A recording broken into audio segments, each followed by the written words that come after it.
চিকিৎসা নিতে এসে দুর্ভোগ, নোংরা ও দুর্গন্ধে অতিষ্ঠ পীরগাছা উপজেলা স্বাস্থ্য কমপ্লেক্স। রংপুরের পীরগাছা উপজেলা স্বাস্থ্য কমপ্লেক্সে চিকিৎসা নিতে এসে চরম ভোগান্তিতে পড়ছেন রোগী ও তাদের স্বজনরা।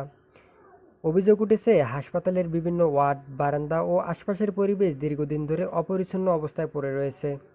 এতে সৃষ্টি হয়েছে দুর্গন্ধযুক্ত ও অস্বাস্থ্যকর পরিবেশ। সরেজমিনে দেখা যায়, হাসপাতালের বিভিন্ন স্থানে ময়লা আবর্জনা জমে আছে, কোথাও কোথাও ড্রেনের দুর্গন্ধ ছড়িয়ে পড়ছে। রোগী ও স্বজনদের অভিযোগ, এমন পরিবেশে চিকিৎসা নিতে এসে তারা আরও অস্বস্তিতে পড়ছেন।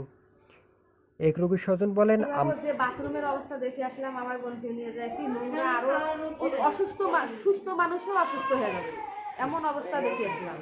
আর একটা টয়লেট, এতগুলো রুগী দেখেন, পুরুষ মহিলা সব একত্রে করছে। আবার দেখেন যে একটা টয়লেট নিয়ে সিরিয়াল ভাবে দাঁড়ে থাকা লাগে, সেই রকম পরিস্থিতি। আমি বাথরুমের অবস্থা বেশি ভালো না, বেশি যত্ন কিছু না, এমন ধরনের পরিবেশ হচ্ছে। আপনি যে ওখানে পায়খানা প্রস্রাব করবেন, তৃপ্তিজনক না, ওখানে কোনো পরিবেশ না। অথচ আমরা যে বেতন দিতেছি, তাদেরকে বেতন অনুযায়ী কাজ হচ্ছে না। আমাদের পরিষ্কার করার জন্য যে সরকার টাকা দিতেছে, সরকার 10 টাকা হলে 5 টাকা ওখানে ব্যয় করতেছে। আমরা এখনো যে পরিস্থিতিটা দেখতেছি, তাতে ঘৃণা লাগে। এখানে আমার পরিবেশের জন্য আসছি, ভালো থাকার জন্য আসছি। আতঙ্কের মাঝে যদি আমরা গন্ধ, বিভিন্ন ধরনের রোগ ছড়ায়, তো এখানে আসছি কিছু জন্য, ভালোর জন্য আছে। এটাকে মেডিকেল বলা হয়। তো আজ ফার্স্ট টাইম আমি মেডিকেলে আসছি।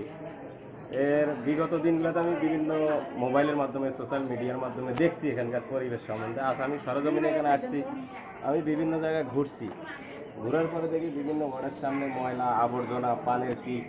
এখানে তো আমি মনে করি যারা রুগী, তারা এগুলা দেখে মানে অসুস্থ মানুষ আরও অসুস্থ হয়ে যাবে।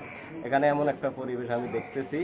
আমি বিভিন্ন জায়গায় ঘুরছি, কিন্তু আমি আসছি প্রায় আধা ঘন্টা, 1 ঘন্টা হবে। আমার ইচ্ছা হলো যে আমি অনেক সময় সোশ্যাল মিডিয়াতে দেখছি, বিভিন্ন ইউটিউবারদের মোবাইলে দেখছি, দেখার পরে আমার মনে হলো যে আমি একটু যাই। তো আমি একজন রুগী নিয়ে আসছি।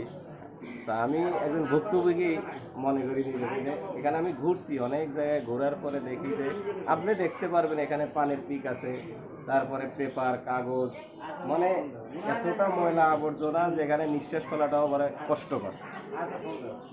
এটা হচ্ছে আমার কথা, যে আমি বলবো যে এখানে যারা ঊর্ধ্বতন কর্মকর্তা আছে এবং যারা পরিষ্কার পরিচ্ছন্ন কর্মী আছে, আমি বলবো যে এগুলো নজরদারি করা, তাহলে রোগীরা সুস্থ থাকতে পারবে। যেখানে রোগীরা সুস্থ হওয়ার জন্য আসে, ওখানে যদি অসুস্থ হয়ে যায়, এটা আমাদের জন্য কাম্য নয় কখনো।